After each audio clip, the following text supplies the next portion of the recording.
মুমিনরা বোকা হয় না, মুমিনরা অথর্ব হয় না, মুমিনরা তাওয়াক্কুল করে কার উপর? আর মুমিনদের টার্গেট হলো জান্নাত। মুমিনদের টার্গেট কি?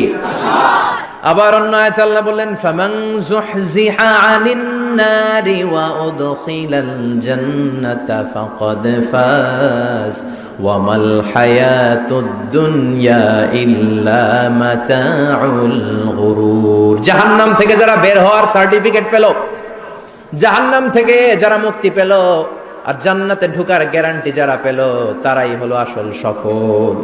সুবহানাল্লাহ পড়া।